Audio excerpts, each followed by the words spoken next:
Here we go, Jeff.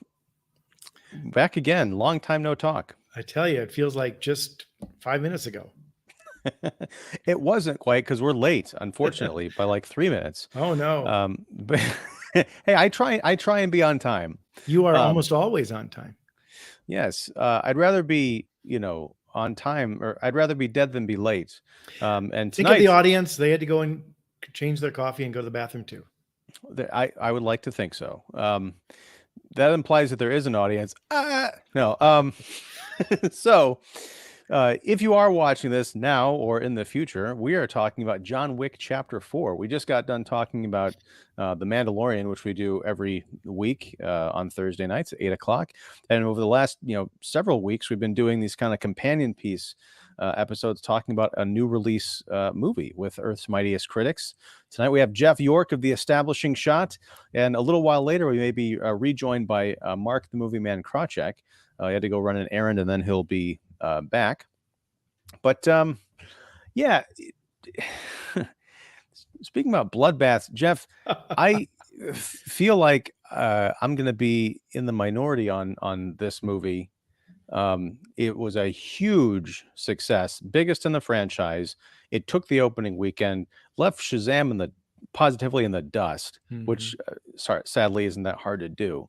And I was really looking forward to this. My history with the John Wick franchise, God, is kind of spotty. I really dug the first one. I really didn't like the second one, and I loved John Wick 3. So I was super excited for part 4. And there's, we'll put up a spoiler tag in a bit. There may or may not be a part 5. So I don't know, maybe I'm just an odd numbered guy. I'm kind of like the opposite of the Star Trek franchise. But I'm curious to find out, what did you make of John Wick 4? And we'll talk about, the plot and all of that, and the kind of the breathtaking action. I mean, this really is a centerpiece. Chad Stahelski and his team have really done some pretty amazing things here.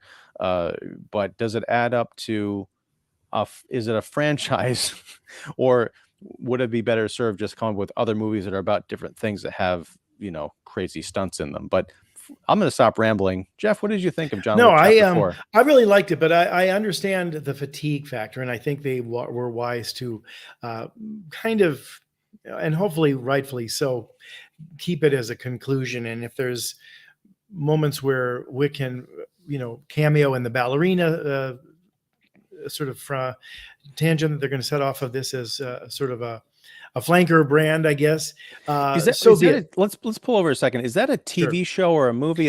No, it's a character. Armas, right? Yeah, it's a character that was referred to in the third one when they are talking with Angelica Houston, and one of the ballerinas that he walks by is an ex-agent who's kind of part of that, but also goes out and does sort of ventures for Angelica Houston. I think that was played by a different actress in that movie, but they're bringing, I think, Houston back, from my understanding, and potentially Wick, because this may get back to a little bit more of her origin story and sort of how she started to become this kind of assassin female, no, it's nothing like Red Sparrow kind of idea.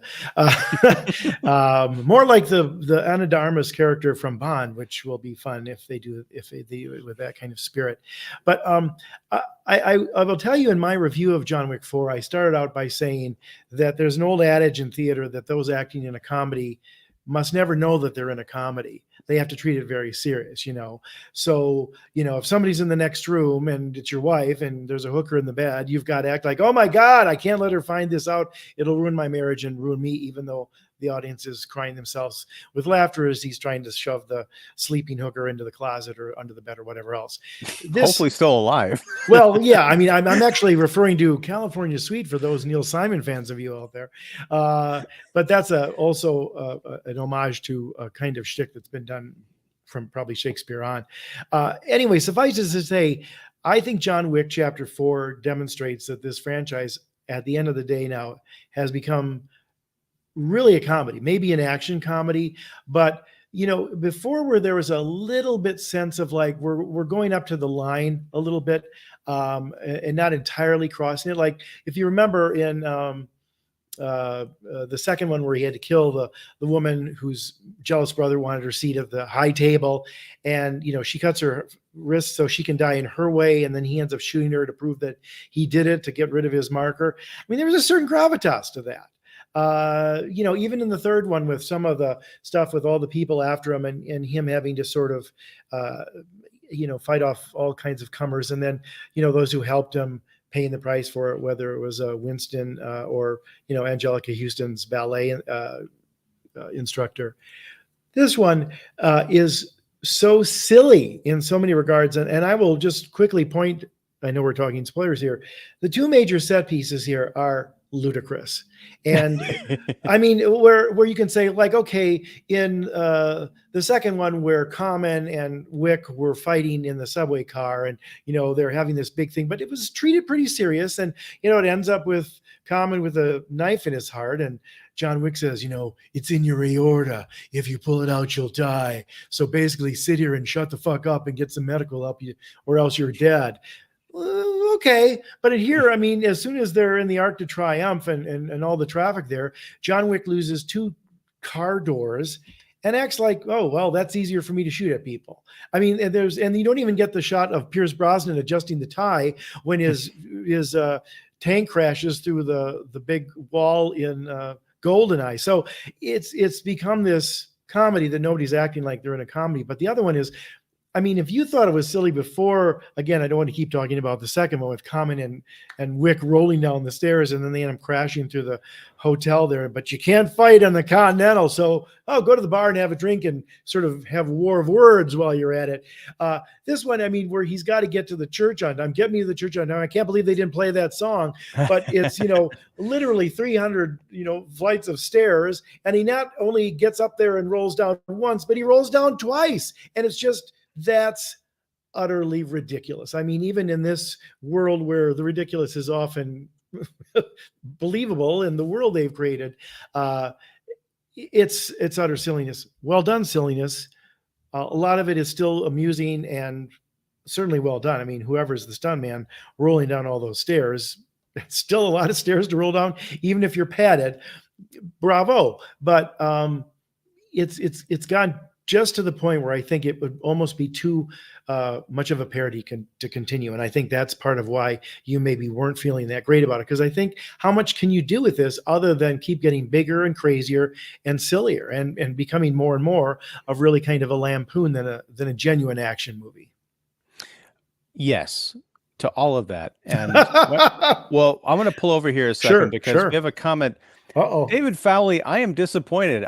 We had an agreement. All right. Oh, yeah. This happened last year because it's I'm not telling stories out of school, I don't think, but it's I'll just say that it's a very special occasion tonight, and that's why David was unable to join us on the live stream. But here he's commenting. I don't know clearly if you're at dinner waiting for a table. I was going to say, clearly his wife went to the bathroom and he's got a break at the restaurant.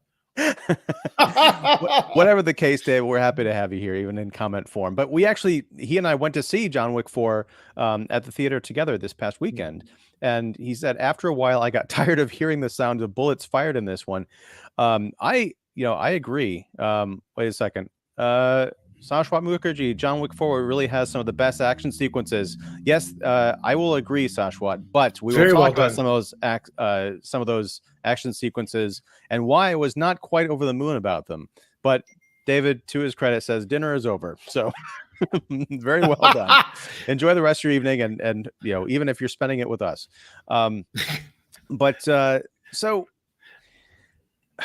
I haven't gone back to rewatch any of the John Wick films. Because to me, there's nothing because they're long. I mean, this is by far the longest. I think it's just under 3 hours. Yep. You're talking about going to the movie theaters. You're talking a 3.5 hour experience. If you don't see it at a critics screening or something. Sure. Previews. But I feel like I go into John Wick. I get what it's trying to say and do. It's like a roller coaster ride, and then I go home. I really enjoyed these movies, and I thought 3 for me was kind of the best of them. I think it had the best combination of Mhm. world building, action, and I guess character, and even sort of a sense of finality. I mean, he gets shot, and then he falls like off of a building and like hits stuff on the way down. And yes, he's I guess revived at the end by Lawrence Fishburne's character, But it's but Winston who shoots him too, which is key in right, that third one. That was a big change, sort yeah. of a surprise and an appropriate one, almost like Richard Crenna's role was originally supposed to do in Rambo. I don't think I knew that. Yeah, in fact, they changed that ending. Well, I can tell you a quick story. Kirk Douglas, when he won the AFI award for life achievement, got up there and he talked about decision making between art and commerce, and he talked about he quit the role of playing the Krenna role in First Blood because at the end he's supposed to take out John Rambo. He gets Rambo to give himself up, and then he shoots him knowing that he can't go on because it could Oh, happen again, and he's not capable of functioning back in society, as this film just proved that we watched. And as the movie went on, and the producers and the studio had saw the dailies, they were getting excited, thinking we have a franchise on our hands, so they made them rewrite the ending so they could keep Rambo going. And Douglas disagreed with that and walked. So at the very last minute, they recast the role and had Crenna come in. But that was the original intent of it. It's funny too, because at the end of the AFI dinner for Douglas, Kirk Douglas says, the movie went on to make X amount of money and become a hit and have 5 sequels, but I was right. And he was kind of true. That would have been the better movie, but we kind of forget that in some respects because of the franchise that became and everything else. But anyway, I think that was, to your point, maybe a more interesting part of where 3 went with really what is the fallout of John Wick doing all this stuff. And this one, the body count is so much, there's so much violence. It's now become this weird death trap for anybody who comes in sort of to the orbit of Wick. It's almost like everything he touches sort of dies or gets dragged down with him, even though we like him and he doesn't deserve a lot of it. But some of it, I don't know where you can go after this. You have a good villain in the marquee. I think Bill Skarsgård was, very much as sort of this dandy and sort of, maybe not as skilled as Wick, but he certainly had the will. And, you still get some fun scenes with Ian McShane and Lawrence Fishburne chewing the scenery, and a couple new characters like or expanded characters like Kane, who's a very funny. But see, that's a comedy conceit right there too. The blind guy who is just as good as any scene assassin. I mean, come on, and yet they do that with a straight face, which is great, because if they were laughing at it or winking at the audience, that would be too much. But, there's not a lot of places you can go after this one. And I think you start to see that, as you and David said, so many bullets, so much death, so much length of time. It's kind of maybe just getting out before it started to overstay its welcome. well, I'm glad you brought up Kane. That was Donnie Yen's character. Right. And I swear to God, I have this amnesia. Like when you're describing stuff that happened in 2 and 3, I'm like, oh yeah, that's right. Common was in those movies, and Right. and Angelica Houston. I honestly, because I watched so many movies, and Sure, of course. I mean, the last movie came out before the pandemic, so it's like That's it might as right. well have been 3 decades ago. This whole breadth has been over 10 years, I think now. Jeez. Yeah. So, but had we seen Kane before? Was he in a previous movie? I think he was briefly in the third one. I think that's where he was introduced. But yeah, I mean, they bring these characters back, and you're kind of assuming that they're assuming that you know them, and yet if you don't, I think they kind of set it up that you get them, even if you don't remember them, like you necessarily haven't.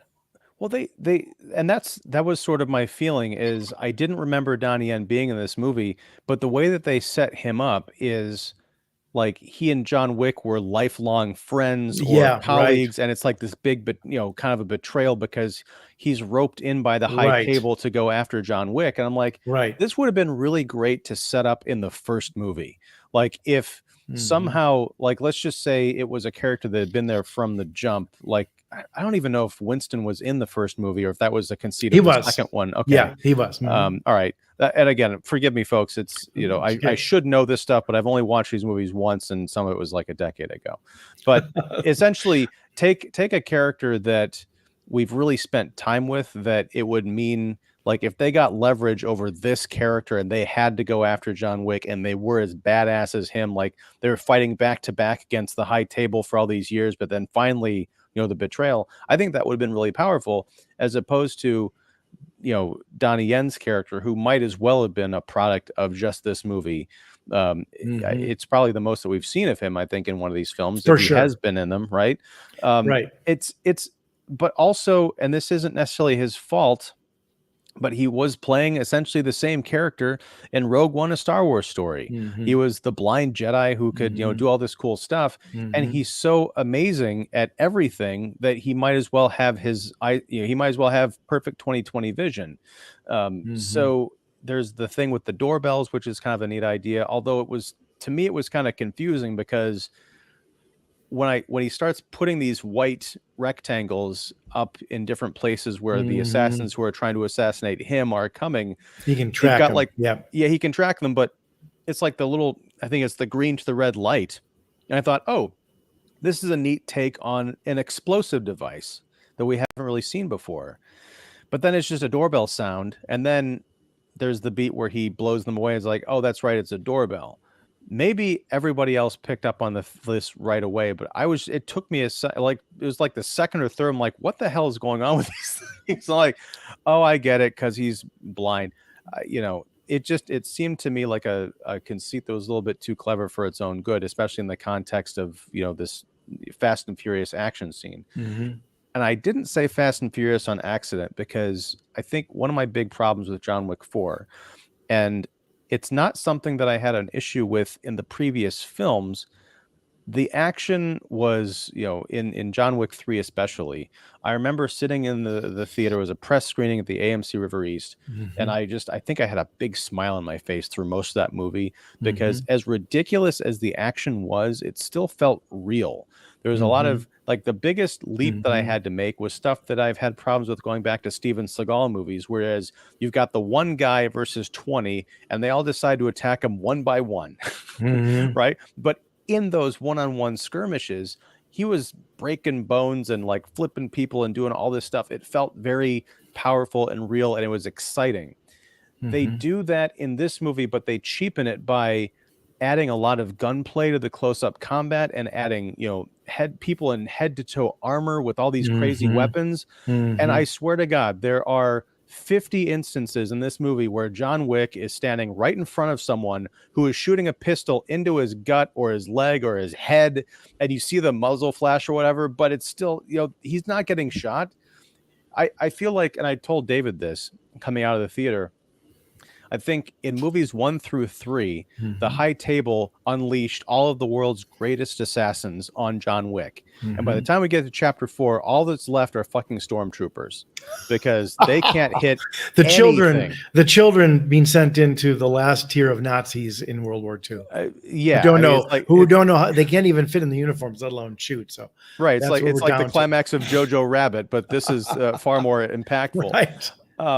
But yeah, it's just, and that's sort of a problem, is at a certain point, especially at 3 hours long, if your hero is that invulnerable to, how many cars does he get hit by in this movie? Right. How many times does he fall down buildings before we even get to the stairs at Sacré-Cœur? And he just keeps getting back up, and he kind of shakes it off. There's no broken bones. I mean, see, it's funny. The bulletproof jacket. All right. Yeah. He's not wearing a bulletproof shirt. We established that in the duel at the end. Yeah, I'm sorry.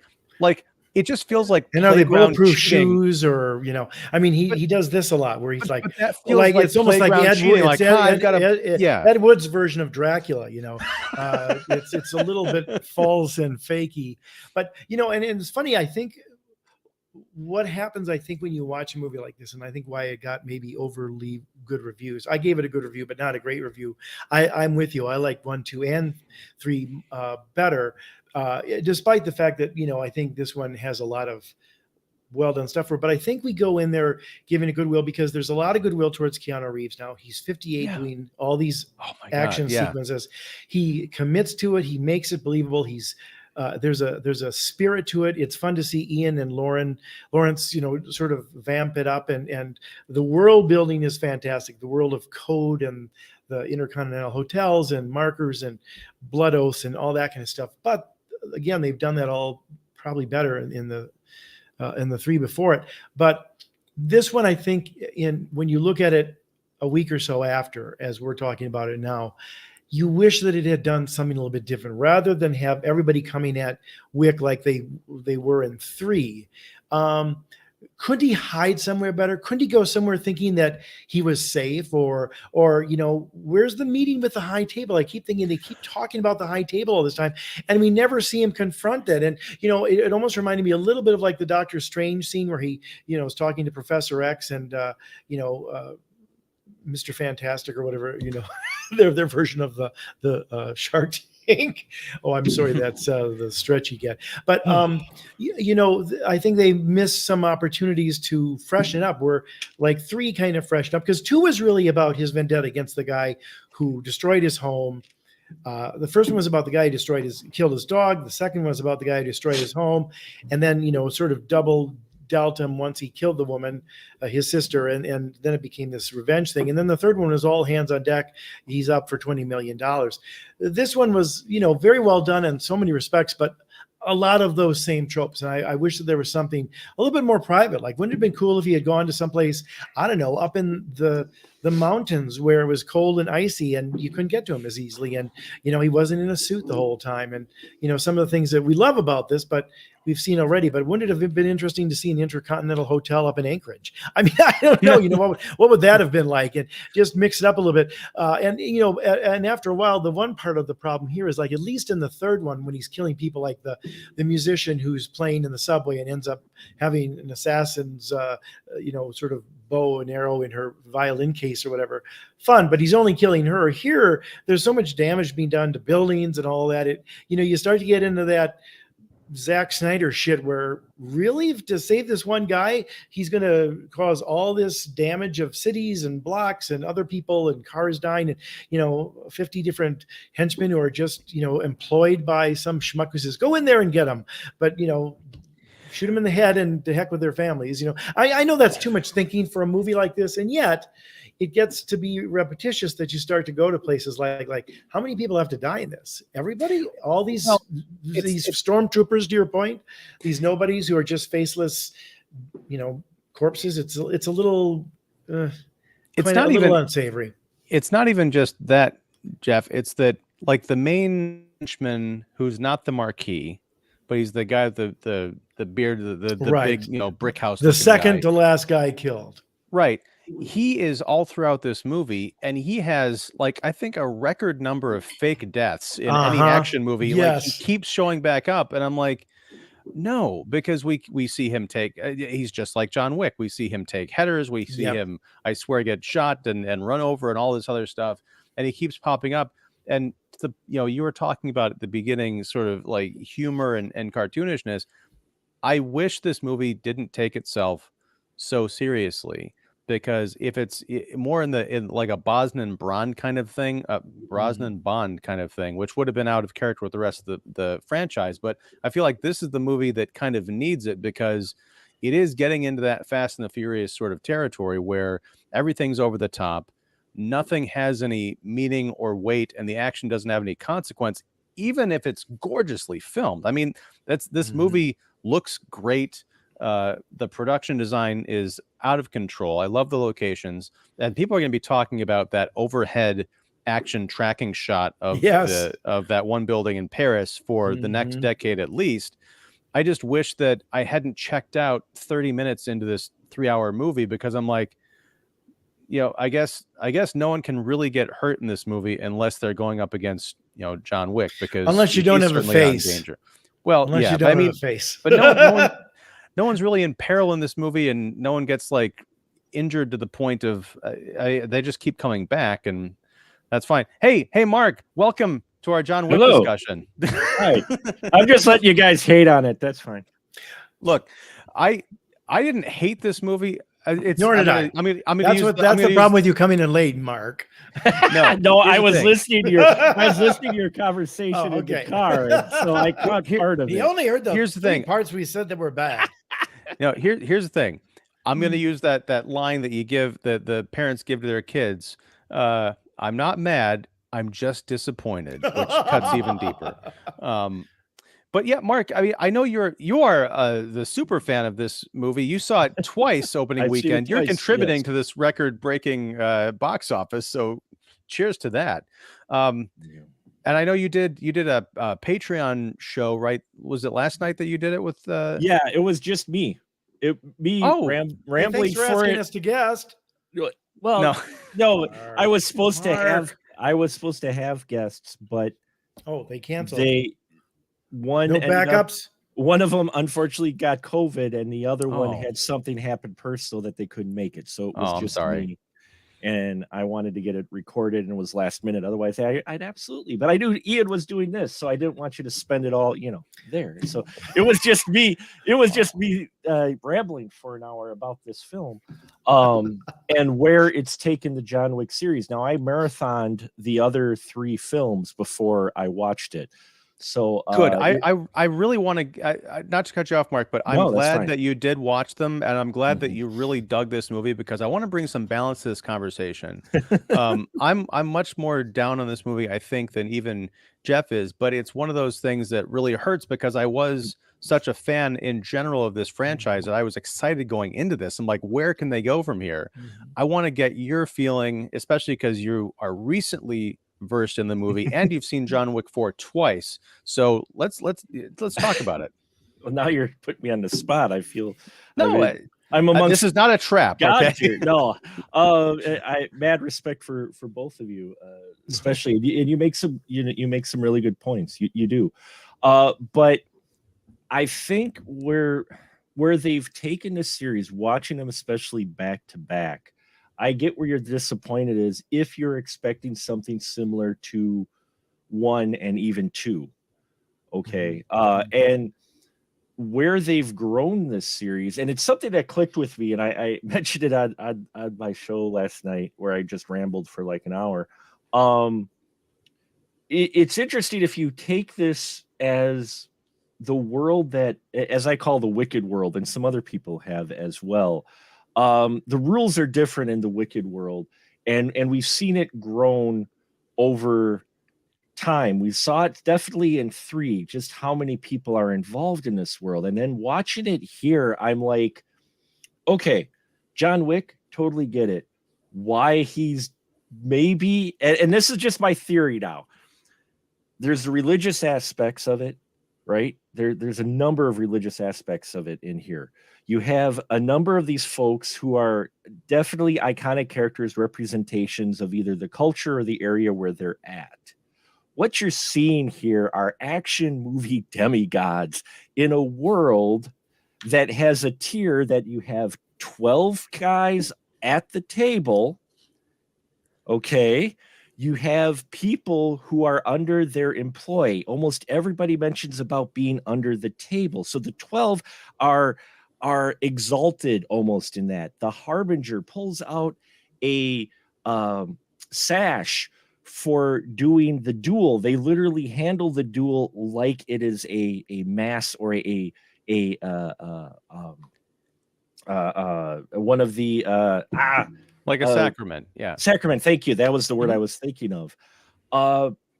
John Wick, after he goes in 3 to sacrifice his ring and his finger to the table, his guy becomes far more badass and can take a lot more punishment after he claims fealty back to the table.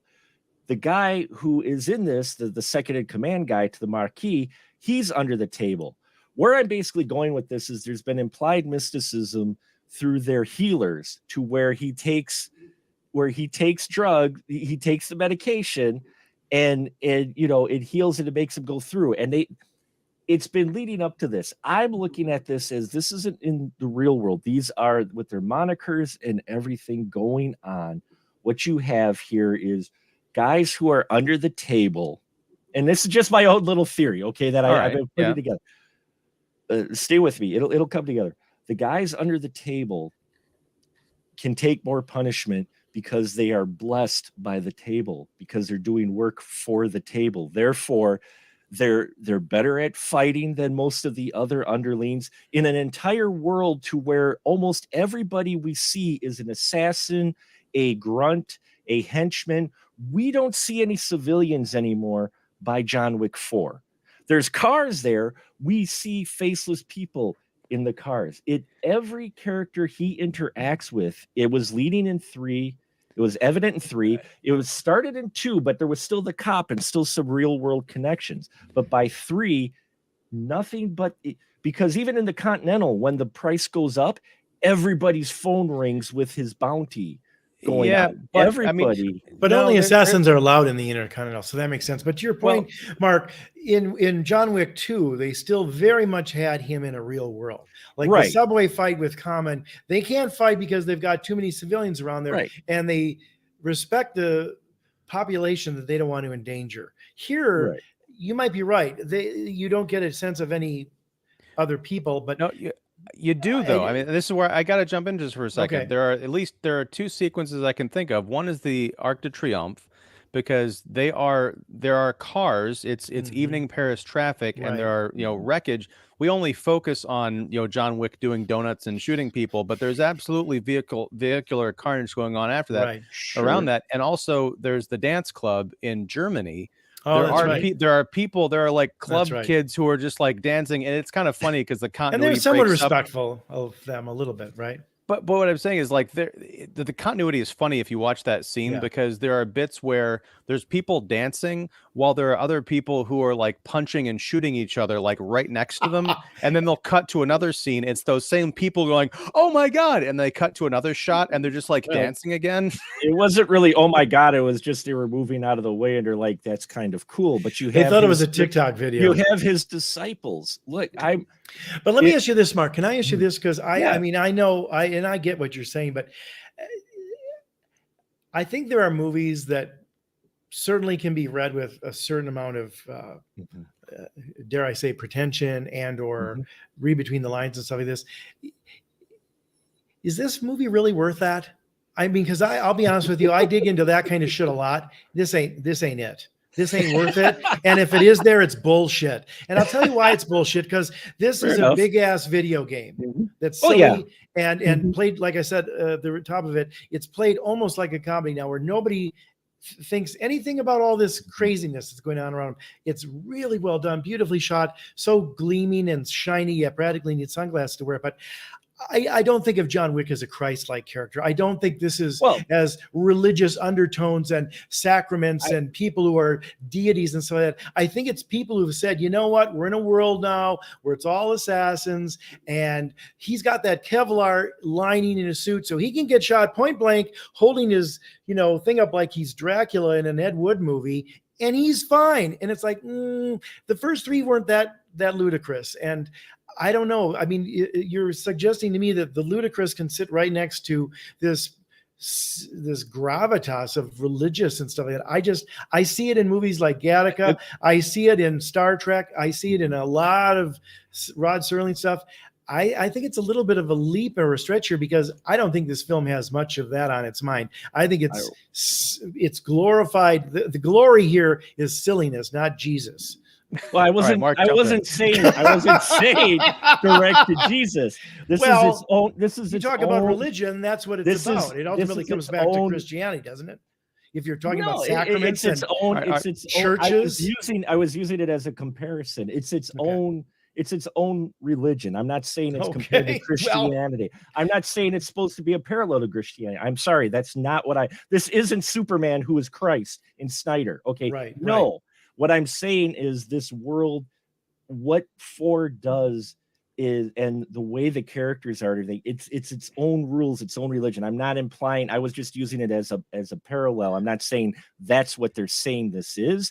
This world has its own rules. It has its own religion of violence is what's going on. And you have various tiers of folks in here. And if you look at the way the characters interact, and they each have their moniker, even though he knows Winston's name, anyone from the high table refers to him as the manager. They don't call him by the name. That's his concierge. The only people that are calling each other by their names are folks who are under the table that work with each other. Otherwise, that's the harbinger. That's, and when the harbinger and even the adjudicator comes, when she doesn't refer to him as witch, he's the manager, he's a concierge. Maquis goes, you don't need a concierge. He doesn't exactly, I don't think he addresses Winston once by his name, because they're on an upper level. I'm not saying that all this is supposed to be some kind of allegory for Christianity. I'm saying that it's its own body of religion. There's its own rules. There's its own kind of but that could also be the syndicate without being church.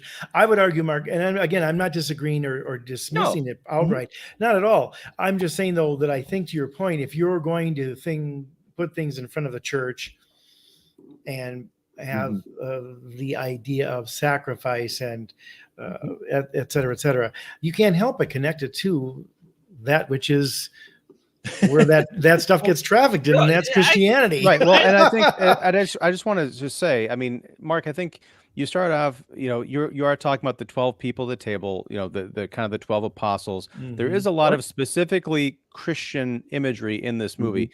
To your point, they don't explicitly come out and say it. What I was hoping for with this movie, and it's weird because they do a bizarre left turn very early on in the picture, because we open up and we see John Wick chasing people on horseback through the desert. And one of them is, I believe, a member of the High Table, or he's High Table adjacent. He's the elder. He's the elder. Shoots him. I'm like, okay, so this is where John Wick decides to go after the High Table. Yep. But eventually, very quickly, it's the High Table isn't even a thing. He's got to go through this Marquis guy in order to win his freedom. But I don't even know what the hell that means. Like, does John Wick want his freedom? Does he want to eradicate the High Table? What happens if he gets his freedom but doesn't eradicate the High Table? Does he care that there's still this evil organization out there doing God knows what? I don't even know what the hell this criminal global syndicate is outside of the context of this John Wick universe. And I think and why don't they give Wick Employee of the Month? If he can take all those people, you don't want him dead. You want him doing all your dirty work for you. That's the guy you send in to work for you. He's a former employee. He's retired. But no, here's the thing. He's a rehire. He's a rehire. There you go. Mark, you implied earlier that there may be some like elixir or something to do with this mysticism that grants them, extra human abilities or extra endurance. That shit needs to be set up and established explicitly in at least movie 2. This can't be implied, because otherwise I'm watching this. If I had that information, I'd be like, wow, that's really dumb. But at least I understand that I'm watching mutants and superheroes fight each other. Or to take it, it's like the Matrix sequels. You've got a really strong initial version that has some great fighting and action and ideas. And then by the second and third one, I didn't even bother with the fourth. It's just like, okay, this literally is just a video game. I think it would have been an interesting idea, because of all this religious imagery, if John Wick had gone after the table and taken down this semi-religious structure and proved, he could have even had some like, you're not gods, you're just men. But, that's more words than I think he says in the entire picture that aren't. That's the thing. It's like, I think about other movies that did this better. I'm thinking, the high watermark, I think, for me, for over the top yet still impactful action movies that aren't John Wick series, is the Raid 2. I didn't really care for the Raid 1, but the Raid 2 I think was great. I'm thinking of Carl Urban and Judge Dredd, and I'm also, from the mysticism angle, it's a movie that got panned, but I think kind of unjustly so, is the movie Wanted, the Angelina Jolie movie, where they had the loom of fate. Morgan Freeman is like pulling yarn to find out their victims. But I feel like you can establish that, and even if it's not a major part of the story, you're like, wait a second, a loom from God is telling people who these assassins. Oh, whatever, let's go blow shit up. For the next 2 hours, I can be like, none of this has to make sense. It can be thrilling, and I understand why people are getting back up and when they just got shot in the face or whatever. With John Wick, there's just too much, hey, we're going to have cool action stuff, but they're not really thinking it through outside of the spectacle of it. I know we don't go to these movies for the story, but they make such a big deal of this story and this world building. It's like, what do you want? Do you want us to just focus on the action? That's fine. If you're like, we're building this elaborate story, then you have to tell a story, and it has to be elaborate rather than just like, hey, look, what do you think of all these, classic Renaissance paintings? And we're going to have a big shootout in front of Sacre-Cœur. Isn't that classy? See, I think, and Mark, let me just suggest too that I think as much as I enjoy this, and my review was that it was enjoyable craziness, but it is craziness. If you don't buy into that, you're going to have trouble with it. It's very well done popcorn entertainment, but it's ludicrous. The first one is about avenging his dog. The second one is about avenging his house. And then ultimately the last act is about avenging the guy who hired him and then goes back on and sets him up. Right. The third one is all hands on deck. Jonathan is now incommunicado, and so everybody can go after him. And he's the bounty is on his Ian head McShane, worldwide. Is that you? Yeah, Thank you you did very it well. much. Yeah. Thank you. I was in the last of Sheila and Deadwood. And all that smoking has lowered my voice at least 2 octaves. I could hear him say combat all day. I'm like, they need his voice. They need his voice in Mortal Kombat, the next one. You must challenge him to single combat. I'm like, I want to go into single combat. That voice. I'm like, you should watch him in the Last of Sheila, a very clever murder mystery thriller that influenced Rian Johnson for his Knives Out and Glass Onion, written by Tony Perkins and Stephen Sondheim. Anyway, he was a young, handsome actor then, who's the husband of Raquel Welch in that thriller. Anyway, but this fourth one is just to me like, let's make it crazier and top ourselves with action sequences. It's silly as hell, but it's so well done. That crazy climb up the stairs. I mean, I'm sitting there rolling my eyes, but it's so funny. And some stuntman is really rolling down all those stairs, and it's well shot and it's hilarious. But I think the natural one, especially, you raise an interesting point, Ian, about what you remember from the decade ago that this started. Since that time, there's been a lot of John Wick imitators too, whether it's Atomic Blonde or Red Sparrow, and even a lot of the oeuvre of Liam Neeson has gone into this realm. Wick, I think, especially if it was going to be kind of the final chapter, needed to have him go after the high table. That's the plot they should have gone with. The fact that they don't, and it feels like it's just those other movies in an amalgam, sort of bigger and crazier, honestly, as well done it isn't enough, I think, in the final analysis. Yeah, I mean, because and this is sort of the problem with it is a couple of things. One, there was an expectation that this movie was going to do really well because, I mean, I think it was like before COVID, they announced they were going to do a Hotel Continental TV series, which would have been that's fun. right.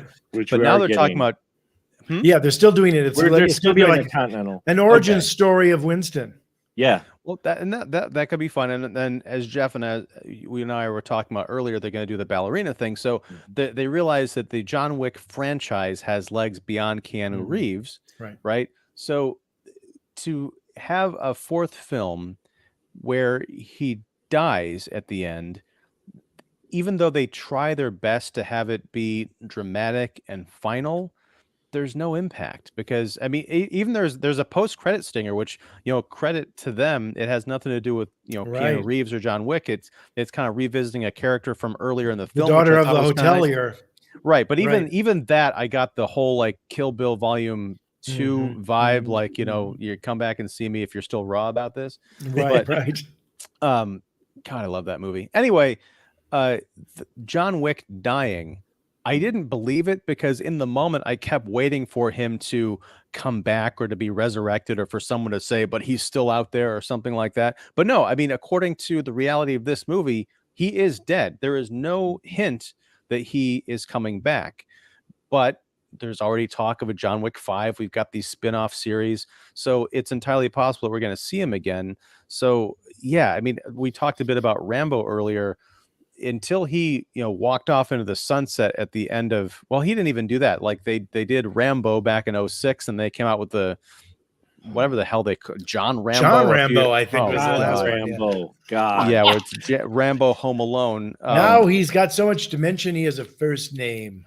John Rambo. But we gave him a name. But that's like that's the thing is like, I didn't feel the closure that I think Chad Stahelski and the writers wanted for this, because I didn't believe that John Wick was actually dead. And on top of that, Mark, you may have more insight into this because you just watched the other films. Because the whole catalyst and the whole pop culture vibe of this film is it all started because they killed his dog. Mhm. At the end of this movie, I'm like, oh, that's right. He was also married, and he keeps like having these flashbacks to his wife and stuff as he's dying. I think it would have been nice and cheeky if he had had visions of him like running through a field or something, but instead it's his dog, because like the wife just seems almost, I know she gave him the dog and everything, but it feels so immaterial, the wife, to this series, because that was the whole big thing about John Wick. They didn't fridge his wife, they killed his dog, and that's what really set him off. So by the time the fourth movie rolls around, like that's she's almost an afterthought by that point. The dog, he didn't see the dog as a dog, though. He saw the dog as an extension of his wife. And so when they killed it, as he mentions in the first one, they killed his hope. Mhm. And that's the thing is, yeah, sure, it was, on the survey, you look at it, you go, okay, yeah, it's his dog. But they mention it that, and even in 2, they even talk a little bit about it. In 2, he still carries a picture of his wife. In 1, he had the video of his wife on his phone. In 3, he had his ring, which he gave up, and when he came back, it lost. So by now, part of the reason it may feel like his wife is inconsequential is because he's lost any connection at all that he had with his wife. That's why he goes to the chapel, and you get that scene with Donnie Yen in there where he talks about how he thinks, Kane goes, do you really think she can hear you? And he goes, no, but I could be wrong. And that's because that's his last venue for a connection to his wife, is that chapel, because he's lost, either given up or on his trail of revenge ended up losing the other parts that he had. In 2, it was the picture burned. He had a small picture, but his house burned down, and that's where the last remnants of his memories of his wife were. So his wife still plays an integral role. She's just not as prevalent by now because he's lost those connections. So all he has left is the memories. So no, they could have done a better job. I fully agree that they could have done a better job of bringing more of the imagery back of him thinking of her until the very end. But at the same time, she starts to fade away because he keeps losing connections to her. And go ahead. Can I ask you both a question, and especially for the world's mightiest critics, as both of you are? One of the things that I'm just Gleek. One of the things that always sort of slays me about sequels, and it's something that I think we're all faced with, whether it's the Marvel universe or television series that are going into second, third, and fourth seasons, et cetera, is I'm always shocked that stuff that seems like a really great idea and a fairly obvious one are entirely missed by the people who are in charge of these things. I'll give you an example. We were talking earlier about a little bit about Star Trek in the previous podcast, and Star Trek 2 was but far and away the best Star Trek movie ever. The great villain and everything, and the sacrifices Spock had, and they almost ruined that film in 3 because somebody said, "Well, we got to bring back Spock."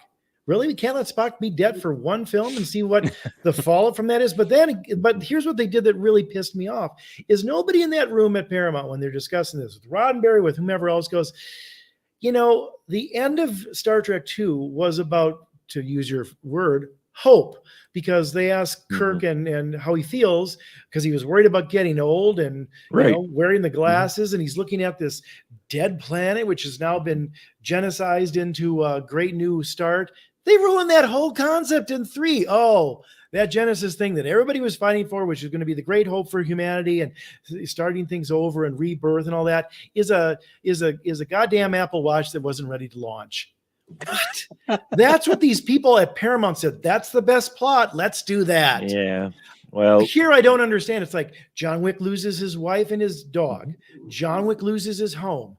John Wick loses his rights to go anywhere on the goddamn planet. And 4 is just, let's have him have a car that loses its doors. That's about as smart as it gets.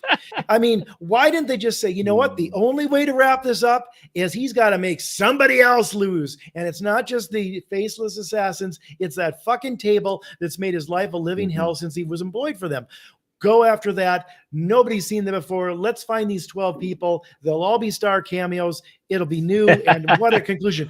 Nobody in the 5 years they had to think about the sequel thinks of that or decides that's a better plot. No, let's destroy Genesis. Let's destroy John Wick's last thing by just having more of the same. I don't understand how that prevails in Hollywood, because in my world of advertising, and you know this, both of you in the worlds you are, you know, you talk about ideas, and there's a lot of banting about what are the best ideas, and usually the better idea wins and stuff like that. Here, I don't see many sequels like, we want to introduce this new villain in a quantum mania kind of thing. Let's do it with the most ludicrous comic villain, a comic hero in the whole franchise. No, Ant-Man does not carry the introduction of Kang into the cinema versions. I just, where are the brains in these things? The audience proved that. Exactly. Ant-Man 3. But no, shitty ideas. To your point, Jeff, I mean, and not to rewrite the movie, but I'm thinking like, yeah, what if he had gone after the high? I love the celebrity cameo idea. If there's 12 of these people, yes, have him go after in 3 hours. You could do one villain every half hour. Yes, and kill 6 in this movie, save the other 6 for John Wick 5. Now, Mark, I'm going to rely on you for this. John Wick, was he the world's greatest assassin? And then he met his wife and settled down with her, and that's when he left everything behind. Is that what happened? Did she kind of melt his heart, so to speak? She melted his heart. The whole the thing with him is he met her, they fell in love, and his love for her was so strong he wanted to leave the life.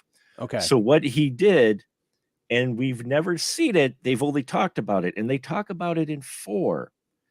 There was an incident that they put him on an impossible task, and they mention it in 3, I think. They put him on an impossible mission, basically. He wanted out. The table said, and this is more of why I really dig 4 quite a bit, not just for the action sequences. The table gave him a mission they thought he would fail at because nobody gets out from under the table. So they gave him, we're not quite sure the particulars of it. All we know is he was sent, what I suspect is he went to go take out an entire crime family. Like, you know how we have the family here in the Russians with the whole family? I suspect he was sent to go take out a family of some sort, and he did it because they allude to it in all 4 films that he had to kill a lot of people to retire. And so what I suspect is they gave him some mission like that to where he was taking out a family or whatever, and he got out. And it was all because of his love for her. And that's what made him so scary, the Baba Yaga, was the fact that they have this story that this guy went out and annihilated a bunch of people, all for his wife, who, you know, he lost, and then the dog and the whole, then he gets pulled back in. In 4, we see why he's scary, whether or not, and I get it. I fully see your guys' point with the ridiculousness, but at the same time, the way they establish it, and I'm still going with a bit of the John Wick blessing part from the table, that he has a bit more protection, just like the second boss to the Maquis did. That's why they were able to take so much punishment. But anyway, we're really seeing why this world of assassins is afraid of him, whether or not your suspension of disbelief's out there or out the window, whatever. Within the context of what they present, we see now why they're afraid of John, especially when you get to the top-down scene, which I love the top-down scene, which was directly inspired by a video game, according to the director. He did that on purpose. So that's what we're seeing now. So yes, he met a woman that melted his heart, but he was still in the life. But their love was so powerful that it made him actually want to give up what he had done.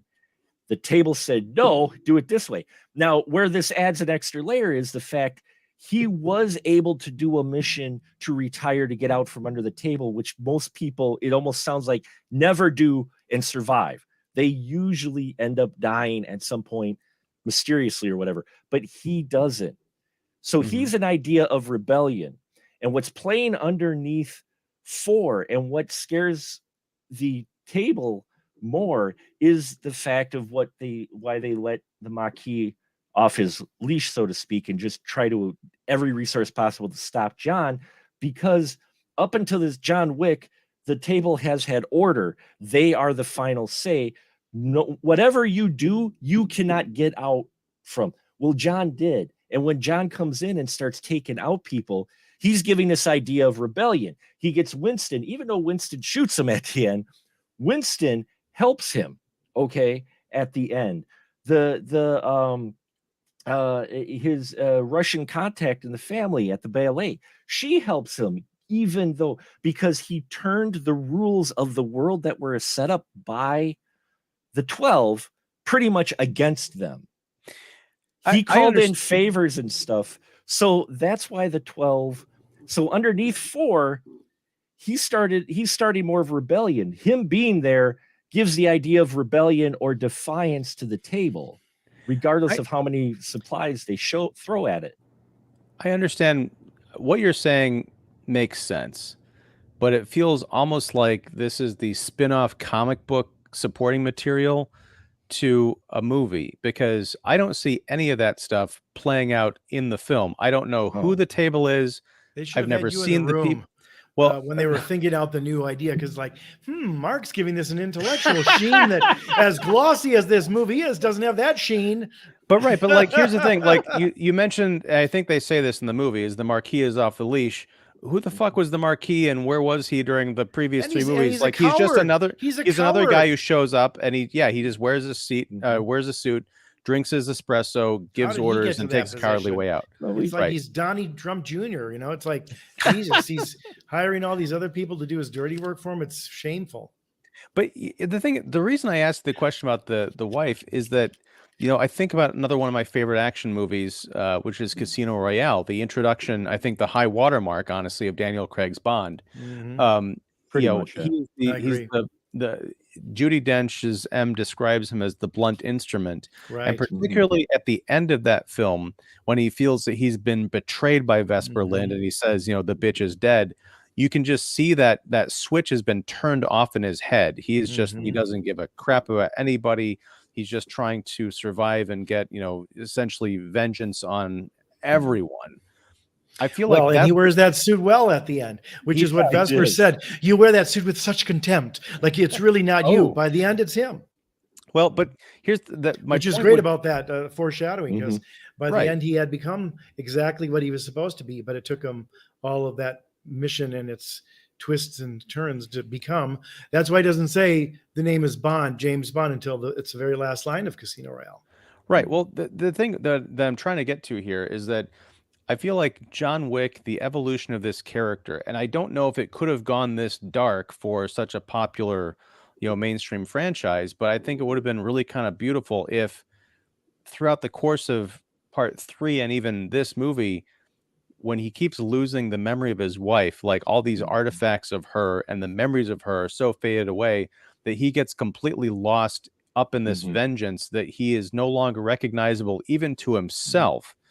That would have been a really interesting dark place to go, to have it where if he finally gets a glimpse or a memory of her, or maybe he realizes that he would have been a disappointment to her. I mean, I think about another movie is both 2000s versions of the Punisher films, varying degrees of quality, but I feel like they get is the torment of a person so hung up on avenging their murdered family that they completely get sucked up into this black hole of death.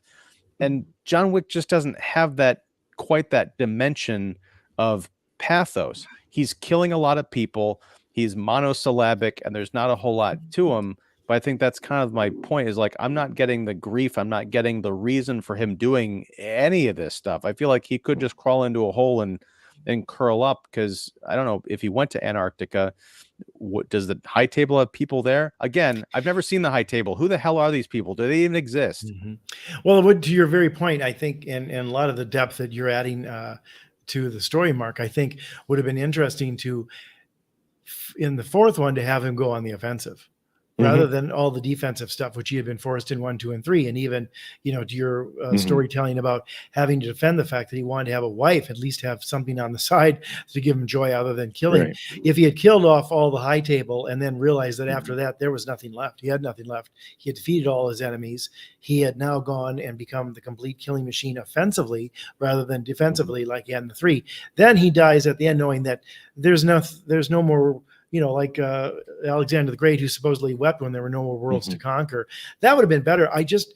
This is well done lunacy, but it's just more of the same, as opposed to giving it, I think, the depth that if they had you in that writer's room and pitch meeting, they might have had a better film that you might have seen 4 times by now rather than just twice. Well, Ian knows that I make lakes out of puddles. So, that's just...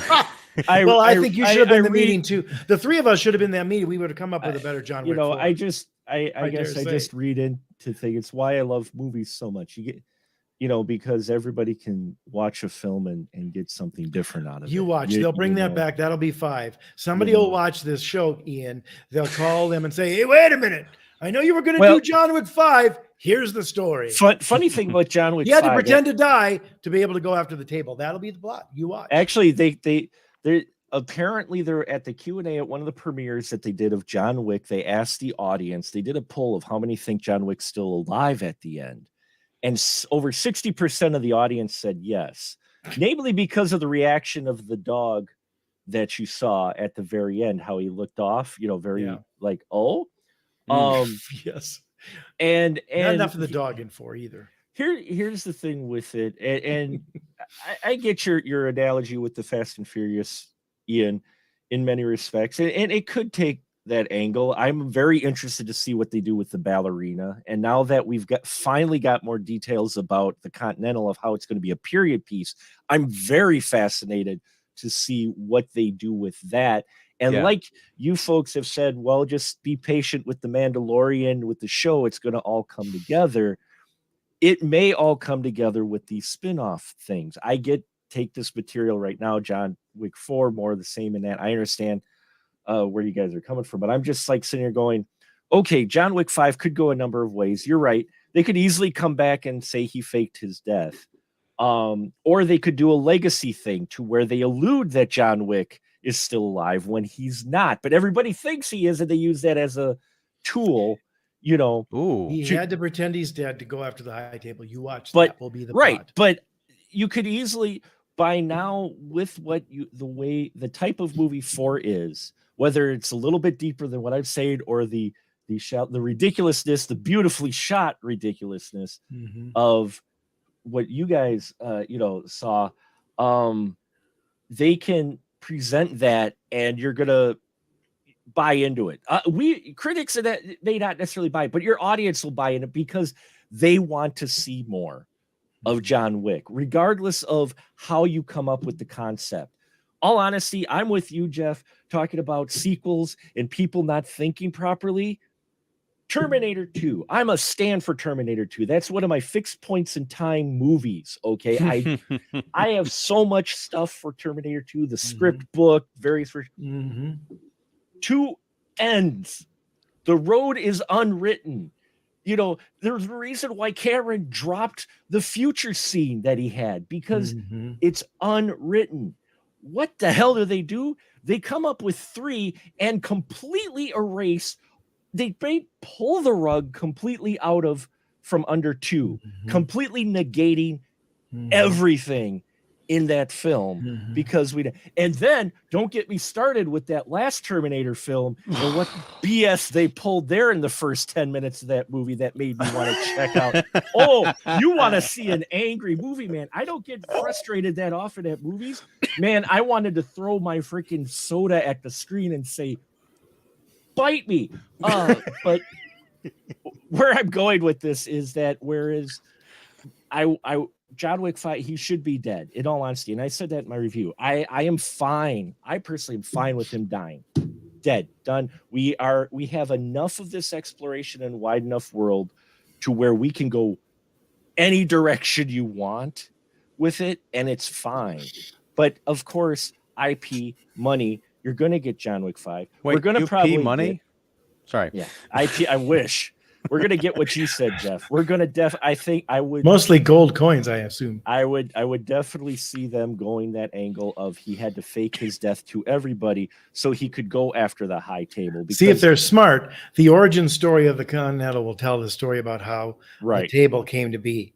The ballerina will set up that she's a badass too, and then 5 will be the combination of those two things. He's going to take up the high table after faking his death. We now know who they are and how they came to existence, and he's going to need a little help from Ana de Armas. Right, and I could see him doing that. Right, I'm on board with that as well, and that makes up for 4. Like I said, for what you guys were saying with the, if you do that, because if you go that route, then 4 at least establishes a little bit more sense that he had to give that finality to the table, saying, "Hey, I'm done.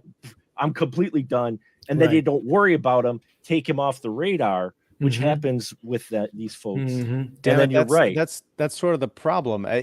Maybe this is a problem of the age we're living in with, freaking Disney Plus, and you have to watch like 6 TV shows to understand 2 movies. Yeah, that's right. So I'm kind of there with you, Mark. Like, and Jeff, I think maybe the problem with 4 is that it's part of it's a half of a chapter in the middle of a much longer story, and we can't really evaluate it. But that's sort of the problem you're talking about cinema and movies. Like, does this hold up on its own? My opinion is it doesn't. I don't think it's an awful movie. I just don't think it's particularly good compared to what has come before. 2 things before we go, because I know I'm keeping you guys late. One, I was thinking it'd be great if they resurrected the Scary Movie and or Naked Gun franchise, because one of the 2 scenes where John Wick is rolling down the 226 steps of Sacré-Cœur, I was imagining 2 things. One, because it's like 2 railings, right? He's rolling down one, and then you can have Joaquin Phoenix's Joker dancing down the other side. And then for the second fall, you've got John Wick falling down the stairs. On the other set of rails is Father Karras from the end of The Exorcist rolling down the steps at the end of those 2. Because it becomes like a Family Guy sketch, because he rolls for like 45 seconds. They keep showing him coming down the stairs, and like, okay, this is the part where he ends up in a coma, and then Donnie Yen has to finish his duel for him, right? I mean, because, oh, wait, no, he's just going to get back up. Wow. The other thing is, I was excited when they announced, hey, the duel is going to take place at Sacré-Cœur, and then we get all these great, battles in and around the buildings. But Sacré-Cœur itself might as well have been a green screen. It's just presented so flat behind these steps. And I'm biased here because I got engaged at Sacré-Cœur 20 years ago, I think. And I'm like, this is going to be great. An action scene okay, fun. I suspect nothing to do with anything. I suspect they had some restrictions shooting in front. So they could have built. They built that set the top down. I would, not that I have anything against like Sacré-Cœur, of course, but that's where this series needs to go. They need to have an all-out battle that ends up in a giant historical church blowing up. The Vatican. Come on. Yeah. Ian, when you and your wife go back there to renew your vows, Winston can do the officiating for you. And have Clancy Brown sit there and give you 2 pistols and say you've got to take a duel. I'm going to say, by the time we get around to our vows, that might not be too far off the mark. I think the man who gave you those pistols is actually Lex Luthor in a multiverse. Oh my God. Yeah. And also, I knew that the Marquis was going to get, like, one of them wasn't going to fire their pistol.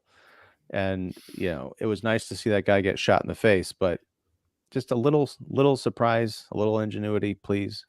I'm surprised they didn't do it in slow motion. It happened rather quickly. You didn't get to sort of savor it as much as you wanted to. If they had shown like a... Oh, I loved that ending. But I wanted to see him die a little bit longer, like show it from 3 angles or something, Oh, yeah. I know I'm in the minority here, and I fully understand it and recognize it. One of the things I love about the ending for me personally. And again, you guys have higher tastes than me, so maybe. But Freddie got fingered, Mark. Oh no. Freddie got fingered. VHS. My God. Yeah. I sent him my Freddie got fingered VHS because I didn't want it in my collection at all. There it is, right there. Right there. One of the great things that I loved about the ending was I don't think initially Wick's plan was, well, I know Wick had a plan, but I don't think he let the other guys in on it until he said the quote. And there's a wonderful silent understanding of what exactly, how this duel was going to play out between the three of them. And even Ian, to your point, you're right. Okay, it's not ingenuity. You know how this is going to go. The audience, so you've let the audience in on it. It's the whole thing. The only person not aware that Wick is not going to fire is the Maquis. And I love that. I think even the Harbinger kind of see this go down going, oh, okay, I know where to, and for me personally, I love the moments like that with these characters. I love these characters. Yeah, it's ridiculous. The plot isn't that deep. We do a lot of things we did before. I so enjoy these characters and the chemistry between them, and the fact that John Wick says something, Donnie Yen's like, Cade's like, oh, and Winston's looking down and he's like, oh, it clicks in Winston's head exactly how this is going to go down. That's why Winston gives that wonderful line, "You arrogant prick." He never fired, I love the moments like that. There's a number of moments like that. Just like the moment on the boat. We actually get a quiet moment in this film between the king, the manager, Winston, and John, where they're talking about, Sharon dying, which was bittersweet because of real life events. That was sad to see. When that happened to Lance, like, oh God, I feel doubly bad because I love Lance and his character. You get moments like that as well, where they play off each other because it is the fourth film. These guys are comfortable enough in these skins to where they're playing off each other naturally, then they're talented anyway. So for me, I'm watching it more for the characters than anything, I guess. I like this characters and the world that they play in. Even if it's not as grounded, even if it's maybe not as deep as the other three films, this fourth one, everybody seems to be having fun with it. And if they do a 5, if 5 goes heavy and does exactly like we've talked about tonight, I think it'll make 4 better for a lot of people. Because I've seen other people talk about 4 and have the exact same justifiable criticisms as you guys have. But I think when they do 5, or when we see the Continental and Ballerina, I think those might justify the way 4 played out. And who knows how 4 would have played out if it wasn't for COVID. Because initially they were going to film chapter 4 and 5 back to back. Right. And instead they do 1. Some of the things that I love, and I know we're going long, but I'm defending the movie, damn it. No, I'm just kidding. Go for it. I'm just kidding, guys. I love you guys both. One of the things that I love is the cinematography in this film is far better than any action film deserves it. And what you get is sub-chapters or chapters. John Wick Chapter 4 is like the book, and you actually get sub-chapters. And each chapter or set of scenes is opened with John and a symmetrical shot. So the scene with Winston opens with John going up the stairs directly in the middle of the frame on both sides. And he goes, and then we have that scene. That's that chapter. When he goes to the table with the Maquis to do the card flipping to decide the duel, it's dead center he's at. He comes up, it's symmetrical as well. We start that scene. When he starts the video game scene with the wonderful fire's breath shotgun shells that I love that whole sequence. He comes in almost a la Batman into the chapel, sort of, but he's in the middle of the frame and symmetry on both sides, and we start that scene. Every block of scenes that we get in here where we see John, it's symmetrical, and they open up, and I love the cinematography that they do with that. And then there's the shot where he's in Osaka next to the tree with the color. I love those scenes. I'm a big visual guy. Okay, I'm one of the only people in the world that really enjoy the Steiner film with the steampunk Nazis, Sucker Punch. Oh yeah. Yeah, you're the one. I'm the one that enjoys Sucker Punch, not for the story. I totally recognize the story. I love those 3 sequences, those amalgamations, and the visual artistry that's in it. So I guess for me, with Wick, I just love the visual artistry for an action film, for them to do what they did in here. And you get those beats though, where there's like chapter beats where it's a framing in the middle. When he talks to Donnie Yen, he's exactly in the middle of the frame going down. You've got your symmetry again, and you get that sequence. So, you know, these are things that I'm looking for that I pull meaning from. Maybe most people don't, but for me personally, I'm pulling meaning and seeing that visually and going, okay, what are they doing here? And this one is the most comic book one of them all. This is the most superhero-y one of them all. But I think it fully intended to be, even though that's not where it starts. And I fully get it doesn't land with a lot of people that I know. So, well, I think just a couple of things, and I will wrap this up here in just a second. But I mean, to your point about the cinematography, yeah, I appreciate it too. The symmetry, I'm glad you picked up on it, but to me personally, I don't think that speaks to much, aside from maybe Chad Stahelski is a big Wes Anderson fan, because that Or Kubrick. or Kubrick, because it just seems like, you know, I'm really good at shooting stunts and action. I want to add a bit of flair, so, you know, let me go look at the greats and we can recreate that. But, you know, my issue with this becoming more comic bookish and having lower stakes in terms of the action than the previous films is, like, I like the idea of the Continental. I like the idea of ballerinas, the ballerina, partially because of the cast, partially because I'm curious to see what they do with the period piece. But as far as John Wick 5, and even those things that I said I'm curious about, it's not going to take much for me to watch 5 minutes of either of those and be like, oh, it's just more of the same. Like, I will have as much knowledge or expanded, you know, information or insight about these characters if I don't watch these movies than if I do watch these movies, which is not, you know, the best place to be, especially when it's, you know, 3.5 hours out of my day. But yeah, I don't mean to be totally down on this movie. I didn't hate it. I was just, again, disappointed. I get it. Yeah. I have no stakes in the game as far as guys' opinions on the movies. I love being wrong. So thank you. But you're not wrong. No, but a lot of people really are responding to this movie in particular. I've seen a lot of people say this is like the best action movie ever made, to which I'd say, no. Well, you have a lot of great movies in store for you, because that is far from true. But it's a good vehicle for it's a gateway to other action. Sorry, go ahead, Mark. Gateway to other action. I will say, for Western action films, it's shot better than you would expect. It is one of the better made Western action films. I would say in the last decade. In the last decade, thank you. Because they've cheapened out with CGI, and this is all mostly real, you know, in camera action. Well, a lot of stunt work. I mean, there's at least the first 3 were where there was, you know, it's choreographed, where you see John Wick doing stuff, unlike, say, Taken, where, you know, Liam Neeson to get over a fence is 10 shots. Where here it's Keanu Reeves, you know, doing 15 seconds of choreography and making it play.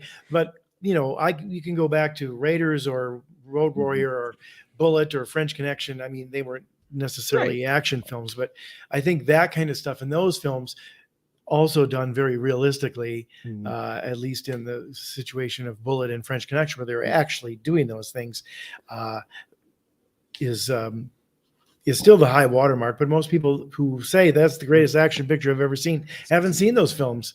And they probably wouldn't, because they're older than 10 years. Exactly. The only one that comes close to my enjoyment as far as action film goes is Mad Max Fury Road. Is the only other one I would say in the last 10 years of action films, especially produced by, you know, Hollywood proper. I would say Mad Max Fury Road and the John Wick, this one, but just the John Wick series, their action films. Yes. Those bodies of work are the best action films that come out, at least in the last 10 or 15 years. I would say Casino Royale for a number of its sequences. Yeah. That opening with Bond chasing after the guy, running up the buildings and all that kind of stuff was incredible. True, but that's slightly outside the window because that was 2006, and Okay. but I mean, like, but points taken, guys. I mean, there are examples of big studio action films that look great and have, you know, character and impact and story all the way through. I just don't quite think this hits the mark. But just briefly, I know I keep saying this, but we're gonna wrap this up. As far as the action scenes, that was one of the, and Mark, you watched the other 3 movies more recently. This is the first time that I recall watching an action movie where I was getting serious Walking Dead vibes from the action, because there were a lot of like CGI headshots. Yeah. A lot of like someone gets an axe to the face or something. It's like really cartoonish out in the corner. A lot of the up close action involving like people fighting with guns and like shooting each other. It looked just like After Effects, like muzzle shots. And I'm like, I don't believe that these people are, you know, it just felt like, yeah, people play fighting like, oh, we'll just add this in post. It didn't have that real gritty impact of the previous films. And I don't recall there being that much up close and personal gun violence to the point where they're literally unloading magazines on each other. It's like something out of Austin Powers and nobody's getting hit. Again, stormtroopers.